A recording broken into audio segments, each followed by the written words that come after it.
Olivier Poivre d'Arvor, bonjour. Bonjour. Vous êtes ambassadeur chargé de l'attractivité culturelle de la France. Alors avec ce grand tour, on a véritablement l'impression d'une opération coup de poing pour ramener les touristes étrangers en France. Alors d'abord, c'est au départ un projet un peu durable. C'était constaté qu'avec 85 millions de touristes, comme votre reportage l'a dit, la France est la première destination touristique au monde et qu'on souhaite garder non seulement cette place, mais gagner et aller peut-être, ce que Oui, Laurent Laurent Fabius avait Fabius dit, 100 voudrait, millions pour 2020. Voilà, ambitionne 100 millions, voilà absolument. c'est Oui, très pourquoi ambitieux. pas? Parce que dans le fond, tout est possible et on voit bien que très très vite, aujourd'hui, les destinations bougent et la France a quand même beaucoup à offrir. Ça, c'est la première chose. La seconde chose, la moitié de ces touristes étrangers viennent en France pour des raisons culturelles. C'est une belle leçon aussi pour nos amis francophones. Il faut investir sur la culture parce que les gens viennent, se déplacent aujourd'hui, non pas uniquement pour aller se baigner ou pour aller en haut des montagnes, mais aussi pour des raisons artistiques, culturelles, ce qu'on appelle l'art de vivre, le savoir-vivre, la France, le pays, le patrimoine, la création, enfin, tous ces éléments un peu souvent immatériels qui font qu'on va aller non seulement voir la Tour Eiffel, mais aussi les châteaux de la Loire, et puis on va décider, parce qu'il y a l'image du parfum ou du vin en France, on va aller en France. Et donc Alors, comment on va les amener précisément en région, puisque beaucoup oui, viennent c'est pour très voir important. Paris, la Tour Oui, Eiffel, parce que comme les vous le grandes disiez. destinations, et dedans, c'est aussi Disneyland, hein, il faut être très, très honnête. Il y a la Tour Eiffel, Disneyland, donc un peu des blockbusters. Donc notre projet est très simple, en fait, c'est tout simplement de permettre une vraie information qui n'existe pas à travers l'ensemble du monde, donc à travers l'ensemble de nos ambassades, de faire connaître ce calendrier de grand tour qui, pendant 6 mois, de janvier à juillet, va leur proposer des destinations un peu inédites. Vous avez parlé des jardins de Chaumont-sur-Loire, c'est formidable. Il y a déjà 400 000 personnes qui viennent à ce festival qui est extraordinaire, dans un espace absolument magnifique où, en effet, des paysagistes inventent des jardins. Ben, quand vous êtes à Paris, c'est pas très loin finalement, vous êtes en 1 heure et demie de train, vous êtes à Chaumont-sur-Loire. Et donc on a essayé d'identifier ça. Ce passeport pour le Grand Tour va être traduit dans 80 langues, dans l'ensemble des pays qui vont soutenir cette opération, 160 pays dans le monde. Et on espère, là, en effet, pouvoir répondre un peu à cette crise que nous vivons aujourd'hui du tourisme. Mais au-delà de ça, d'ouvrir très largement le spectre des lieux qui sont visitables et des lieux qui peuvent accueillir des touristes en France. Alors c'est une opération donc à l'échelle de la France, mais vous avez l'intention également de la dupliquer à l'échelle des pays francophones, éventuellement qui ont été également impactés par les attentats. Oui, c'est une Sur leur proposition que sol. je veux faire à Michael Jean, qui est dans la nouvelle secrétaire générale de l'Organisation internationale de la francophonie. Ce qui m'a frappé, c'est qu'en effet, ce grand tour avait été imaginé avant les attentats, parce qu'on voulait booster, mauvais mot, pas très francophone, nous Augmenter. dira-t-on, augmenter le nombre de touristes étrangers.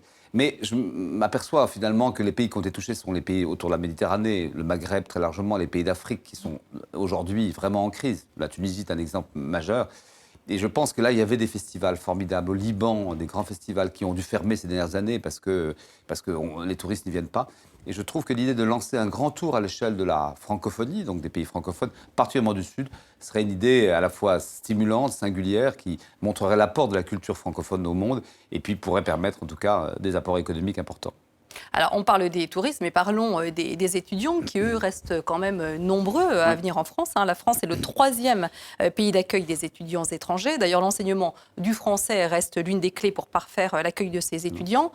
7 jours sur la planète, je vous le disais, est un excellent outil, on ne va pas dire le Ah ouais, contraire. formidable, Et formidable. l'on salue aussi l'IFOS, plateforme de l'Institut français pour l'enseignement du français professionnel, qui vient donc de recevoir le label européen des langues qui avait été décerné en son temps à 7 jours sur la planète. Alors, est-ce que le fait de proposer des outils innovants pour l'apprentissage du français, ça doit aussi faire partie du package?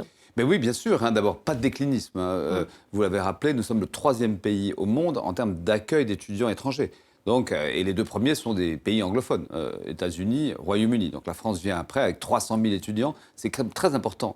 Et beaucoup d'étudiants qui viennent du Sud, mais pas uniquement, et qui considèrent qu'en France, il y a des espaces de formation importants.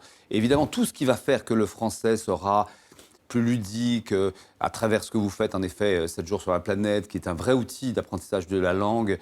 Tout ce qui va faire que le français sera innovant, en effet, fera qu'on ira vers cette langue et pas uniquement vers ce qu'on croit être la langue facile, qui est l'anglais, certes, mais le français peut être une langue facile et surtout une langue très agréable. Et il y a du plaisir dans la langue française, il ne faut pas l'oublier. Voilà.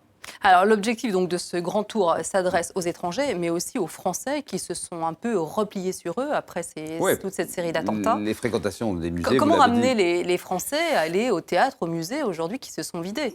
Ben, d'abord en disant très clairement, non pas aux terroristes parce qu'ils ne nous écoutent pas aujourd'hui, mais en disant plus généralement que nous revendiquons, nous, ces valeurs-là de fraternité, de solidarité, et que la culture les porte. Il n'y a jamais de guerre pour la culture, dans le fond. Donc La culture, c'est pour nous, en France, notre pétrole à nous. Donc, je crois que c'est quelque chose qui soude beaucoup les citoyens de gauche, de droite, qui parfois s'opposent au moment des élections, mais tout le monde est d'accord pour aller voir un concert, tout le monde est d'accord, il y a une fréquentation extraordinaire par les festivals, par les lieux culturels, etc. En France, il y a un goût extraordinaire de cette chose qui finalement nous élève. Donc c'est important de rappeler à tous et à toutes qu'aller dans un concert, ça n'est pas dangereux.